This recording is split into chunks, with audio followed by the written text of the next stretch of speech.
इस वीडियो में हम एक और ख़ास किस्म के ट्रायंगल के बारे में बात करेंगे। इसे हम कहते हैं 30, 60, 90 का ट्रायंगल। ये सारे भी एंगल्स ही हैं।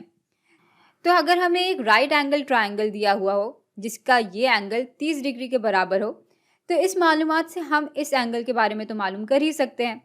ट्रायंगल्स के सारे एंगल्स को जब हम जमा करते हैं तो हमेशा 180 डिग्री मिलता है। यानी 90 जमा 30 जमा x को 180 के बराबर होना चाहिए। इसको हल करेंगे तो ये 120 के बराबर आ जाएगा जमा x, और ये पूरी चीज़ बराबर होगी 180 के। x को अलग करने के लिए हम इक्वेशन के दोनों हिस्सों से 120 को माइनस कर देंगे।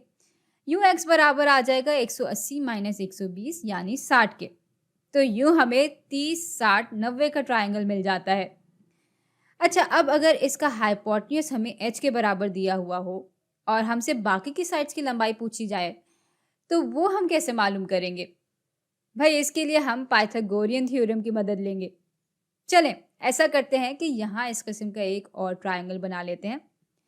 अब ये एंगल भी 90 डिग्री के बराबर होगा, क्योंकि ये लकीर का पूरा एंगल 180 के बराबर होता है। तो ये अगर 90 के बराबर है तो 180 माइनस 90 यानी ये एंगल भी 90 डिग्री के बराबर आ जाएगा। और चूंकि हमने बस एक तरह से इसी ट्रायंगल को यूं पलट दिया है, इसलिए ये एंगल भी 30 डिग्री का होगा और ये एंगल फिर वापस से 60 के बराबर आ जाएगा। भाई, अब अगर ये 60 डिग्री का एंगल है और ये भी 60 डिग्री का एंगल है, तो ये बड़ा एंगल भी 60 डिग्री के बराबर होगा।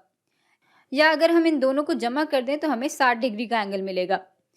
अब अगर ये एंगल और ये एंगल एक दूसरे के बराबर हैं, तो वो साइड जो कि ये दोनों एंगल्स एक दूसरे के साथ नहीं बांटते, उनकी लंबाई एक दूसरे के बराबर होंगी। भाई, इस मखसूस थ्योरम के बारे में हमने पिछली वीडियो में काफ़ी तफसील से बात की थी, इसलिए अभी हम बारीकियों में नहीं जाएंगे और आगे बढ़ेंगे। तो यहाँ वो दोनों साइड्स होंगी ये और ये। अब ये अगर h के बराबर है तो ये साइड भी h के बराबर होगी। लेकिन बात यह है कि ये दोनों एंगल्स भी एक दूसरे के बराबर हैं, तो वो साइड्स जो ये दोनों एंगल्स बांट नहीं रहे होंगे, वो एक दूसरे के बराबर होंगी। यहाँ ये दोनों साइड्स ये और ये हैं। ये साइड अगर h के बराबर है तो ये भी h के बराबर होगी।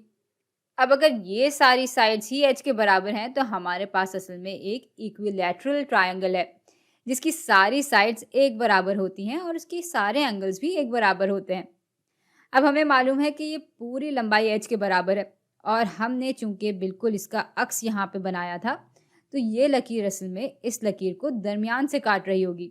यानी ये साइड फिर h/2 के बराबर होगी और ये साइड भी h/2 के बराबर होगी।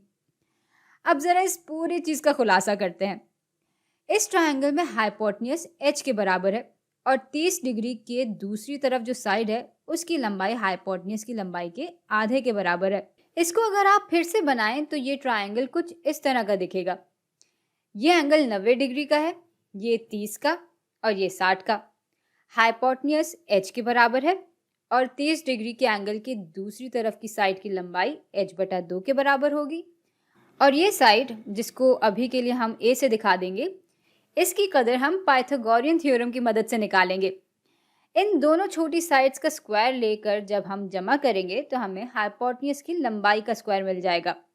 तो यूं h/2 के स्क्वायर जमा a के स्क्वायर को बराबर होना चाहिए h के स्क्वायर के। इसको मज़ीद हल करेंगे तो हमें h²/4 जमा a स्क्वायर बराबर मिल जाएगा h स्क्वायर के। अब इसको a के लिए अगर हल करें तो सबसे पहले हमें h²/4 को इक्वेशन के दोनों हिस्सों से माइनस करना होगा। यूँ a² बराबर आ जाएगा h² माइनस h²/4 के। h² चूँकि इस टर्म में भी है और इस टर्म में भी है, इसलिए हम इसको फैक्टर आउट कर लेंगे। यूँ a² बराबर आ जाएगा h² ज़रब 1 माइनस 1/4 के। अब a² बराबर आ जाएगा भाई 1 माइनस 1/4 बराबर होते हैं 3/4 के। तो a² बराबर होगा 3/4 ज़रब h² के। और अब हम इक्वेशन के दोनों हिस्सों का स्क्वायर रूट ले लेंगे, बल्कि प्रिंसिपल स्क्वायर रूट लेंगे, ताकि हमारे पास नेगेटिव में कदर ना आए। इसको मज़ीद हल करेंगे तो a हमें बराबर मिल जाएगा 3 के स्क्वायर रूट ज़रब h/4 का स्क्वायर रूट, और 4 का स्क्वायर रूट बराबर हो जाता है 2 के। तो यूं ए हमें बराबर मिल जाएगा 3 के स्क्वायर रूट ज़रब h बटा 2 के। यानी अगर आपको 30, 60, 90 का ट्रायंगल दिया हुआ हो तो 90 डिग्री के एंगल की दूसरी तरफ हाइपोटेन्यूज होगा। 30 डिग्री के एंगल की दूसरी तरफ की लंबाई बराबर होगी हाइपोटेन्यूज की लंबाई बटा 2 के, और 60 डिग्री के एंगल की दूसरी तरफ की लंबाई बराबर होगी हाइपोटेन्यूज की लंबाई ज़रब 3 का स्क्वायर रूट बटा 2 के। कहने का मकसद ये है कि अगर हमें इस तरह का ट्रायंगल दिया हुआ हो और इसकी कोई एक साइड भी हमें दी गई हो तो हम फौरन इन सब फॉर्मूला की मदद से बाकी की साइड्स की लंबाई भी मालूम कर सकते हैं। अब ज़रा इन बातों को जहन में अच्छी तरह से आप बिठाएं, क्योंकि अगली वीडियो में हमें सवालात को हल करने के लिए इसी मालूमात की ज़रूरत पड़ेगी।